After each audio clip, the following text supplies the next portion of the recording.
সুখের সঙ্গে টাকার কোনো সম্পর্ক নেই, টাকা শুধু চাহিদা মেটায়। সব সুখ যদি টাকা দিয়ে পাওয়া যেত, তাহলে ভালোবাসাটাও দোকানে বিক্রি হতো।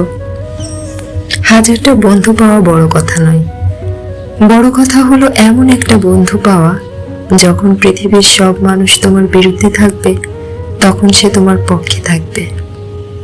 কুকুরের বাঁকা লেজ যেমন কোনোদিন সোজা করা যায় না, ঠিক তেমনই কিছু মানুষের সাথে যতই ভালো ব্যবহার করো না কেন, তাদের কাছে কোনোদিন ভালো হওয়া যায় না।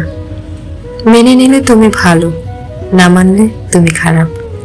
মুখ বুঝে সহ্য করলে তুমি ভদ্র, মুখের উপর জবাব দিলে তুমি বেয়াদব। সম্মান করতে শিখুন ওই মানুষগুলোকে যাদের সাথে খারাপ ব্যবহার করলেও আপনার সাথে তারা খারাপ ব্যবহার করে না।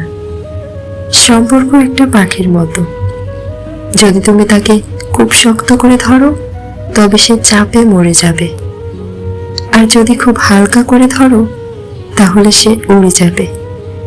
কিন্তু যদি তাকে খুব যত্নের সাথে ধরো তবে সে থেকে যাবে। হতাশ হয়ো না, কোনো এক মুহূর্তে তোমার জীবনের সবচেয়ে বড় কষ্টটাই তোমার সবচেয়ে বড় শক্তি হয়ে দাঁড়াবে। অহংকার করো না, পতন হবে। অতিরিক্ত সরল হয়ো না, এই স্বার্থপর সমাজ তোমায় ঠকিয়ে দেবে। কে কি ভাববে, কে কি বলবে, এসব চিন্তা ছেড়ে নিজের যেটা ভালো লাগে শুধুমাত্র সেটাকেই প্রাধান্য দিন। কারণ দিন শেষে সবাই নিজ নিজ গন্তব্যে ফিরে যাবে, আর আপনার কাজের মাসুল শুধুমাত্র আপনাকেই দিতে হবে। তাই নিজের সিদ্ধান্তকে প্রায়োরিটি দিন আর সুন্দরভাবে বাঁচুন। একটা সিংহ দিনে 18 ঘন্টা ঘুমায়, আর গাধা দিনে 18 ঘন্টা খাটনি করে। পরিশ্রমে যদি সাফল্যের চাবিকাঠি হতো, তাহলে বনের রাজা গাধা হতো, সিংহ নয়। মনে রাখবেন, বুদ্ধিহীন পরিশ্রম মূল্যহীন। পৃথিবীতে মানুষ বেড়েছে, কিন্তু সৎ মানুষ বাড়েনি। শিক্ষিতের হার বেড়েছে, কিন্তু সুশিক্ষিতের সংখ্যা বাড়েনি। আইন বেড়েছে, কিন্তু অপরাধ কমেনি। দেশে নেতা বেড়েছে, কিন্তু নীতিবানের সংখ্যা বাড়েনি। ভালো মানুষের মধ্যে এই 4টি লক্ষণ থাকে। নাম্বার 1, তারা অল্পতেই রেগে যায়, আবার ঠিকও হয়ে যায়। নাম্বার 2, তারা কাউকে ঠকানোর চিন্তা করে না। নাম্বার 3, তারা মানুষকে সহজে বিশ্বাস করে বিপদে পড়ে যায়।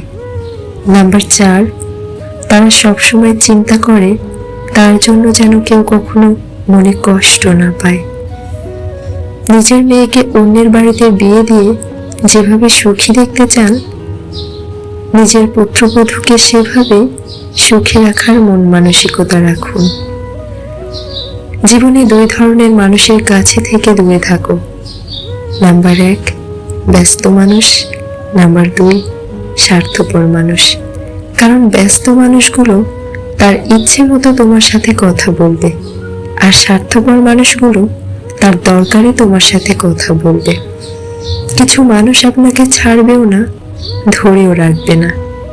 আপনার সাথে এরকম আচরণ করবে যেন আপনি নিজেই তাকে ছেড়ে চলে আসেন, যেন সাপও মরে লাঠিও না ভাঙে। দোষটা যেন আপনার কাঁধেই পড়ে।